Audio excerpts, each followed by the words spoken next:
इन 18 बातों को अपनाने वाला सभी दुखों और वासनाओं से हो जाता है दूर।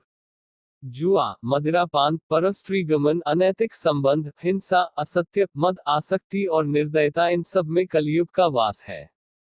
भगवद गीता में भगवान श्री कृष्ण ने न केवल ज्ञान की बातें बताई है बल्कि जीवन जीने की कलाओं के बारे में भी बताया है।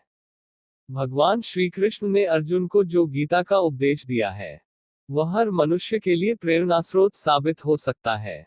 गीता में भगवान श्री कृष्ण अर्जुन को उपदेश देते हैं कि जो भी मनुष्य भगवद गीता की 18 बातों को अपनाकर अपने जीवन में उतारता है वह सभी दुखों से, वासनाओं से, क्रोध से, ईर्ष्या से, लोभ से, मोह से, लालच आदि के बंधनों से मुक्त हो जाता है।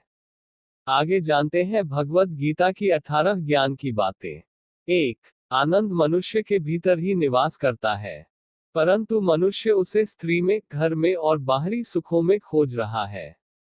2. श्री कृष्ण कहते हैं कि भगवान उपासना केवल शरीर से ही नहीं बल्कि मन से करनी चाहिए। भगवान का वंदन उन्हें प्रेम बंधन में बांधता है। 3. मनुष्य की वासना ही उसके पुनर्जन्म का कारण होती है। 4. इंद्रियों के अधीन होने से मनुष्य के जीवन में विकार और परेशानियां आती है।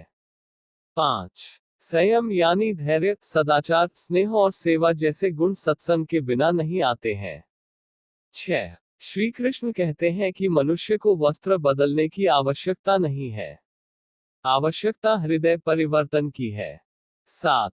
जवानी में जिसने ज्यादा पाप किए हैं उसे बुढ़ापे में नींद नहीं आती। 8. भगवान ने जिसे संपत्ति दी है उसे गाय अवश्य रखनी चाहिए।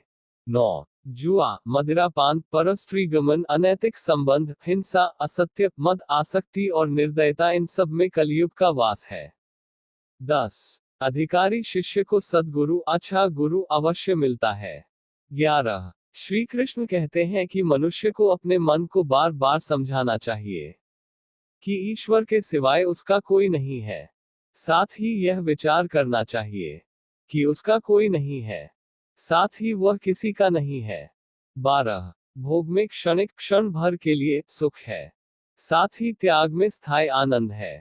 13. श्री कृष्ण कहते हैं कि सत्संग ईश्वर की कृपा से मिलता है, परंतु कुसंगति में पड़ना मनुष्य के अपने ही हाथों में है। 14. लोभ और ममता, किसी से अधिक लगाव पाप के माता पिता है, साथ ही लोभ पाप का बाप है। 15. श्री कृष्ण कहते हैं कि स्त्री का धर्म है कि रोज तुलसी और पार्वती का पूजन करे। 16. मनुष्य को अपने मन और बुद्धि पर विश्वास नहीं करना चाहिए, क्योंकि ये बार बार मनुष्य को दगा देते हैं। खुद को निर्दोष मानना बहुत बड़ा दोष है। 17. यदि पति पत्नी पवित्र जीवन बिताएं, तो भगवान पुत्र के रूप में उनके घर आने की इच्छा रखते हैं। 18. भगवान इन सभी कसौटियों पर कसकर, जांच परख कर ही मनुष्य को अपनाते हैं। खुद में थोड़ा स्वाभिमान होना क्यों है जरूरी, जाने गीता के महत्वपूर्ण उपदेश। गीता की बातों को अपनाने से जीवन में खूब तरक्की मिलती है।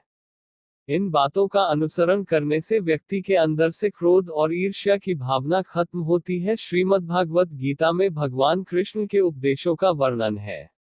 गीता के ये उपदेश श्री कृष्ण ने महाभारत युद्ध के दौरान अर्जुन को दिए थे। गीता में दिए उपदेश आज भी उतने ही प्रासंगिक हैं और मनुष्य को जीवन जीने की सही राह दिखाते हैं। गीता की बातों को जीवन में अपनाने से व्यक्ति को खूब तरक्की मिलती है। गीता की बातों को अपनाने से जीवन संवर जाता है। इन बातों का अनुसरण करने से व्यक्ति के अंदर से क्रोध और ईर्ष्या की भावना खत्म होती है। आइए जानते हैं क्या वो चीजें जिसके बारे में श्री कृष्ण ने बताया है। श्रीमद्भागवत गीता में श्री कृष्ण कहते हैं कि खुद में थोड़ा स्वाभिमान होना जरूरी है, वरना लोग तुम्हें वहां भी दबाने की कोशिश करेंगे जहां तुम्हारा अधिकार है। गीता में लिखा है कि आपके साथ छल कितना ही क्यों ना हुआ हो, परंतु परमात्मा का आशीर्वाद आपसे कोई नहीं छीन सकता है। अगर कोई किसी सरल व्यक्ति के साथ छल करता है तो उसके बर्बादी के सारे द्वार स्वयं खुल जाते हैं, चाहे वह कितने भी बड़े शतरंज का खिलाड़ी क्यों ना हो। गीता में लिखा है, 100 काम छोड़कर भोजन करना चाहिए, 1000 काम छोड़कर स्नान करना चाहिए, लाख काम छोड़कर दान करना चाहिए और करोड़ काम छोड़कर भगवान का स्मरण करना चाहिए। श्री कृष्ण कहते हैं कि समझदार व्यक्ति जब संबंध निभाना बंद कर दे तो समझ लेना चाहिए उसके आत्मसम्मान को कहीं ना कहीं गहरी ठेस पहुंची है। परेशानी आने से मनुष्य अकेला तो हो जाता है, पर उस समय ही उसे पता चल जाता है कि कौन उसके साथ है और कौन नहीं। मैं आपके लिए अच्छी अच्छी मोटिवेशनल कहानी लाता रहता हूँ। ज्ञानवर्धक बातें जैसे मन को शांत कैसे करें, चिंता को दूर करें, अपना स्वभाव बदले, सक्सेसफुल लोगों की सोच अपनाएं इत्यादि। वीडियो पसंद आए तो लाइक करें और चैनल को सब्सक्राइब करें। धन्यवाद।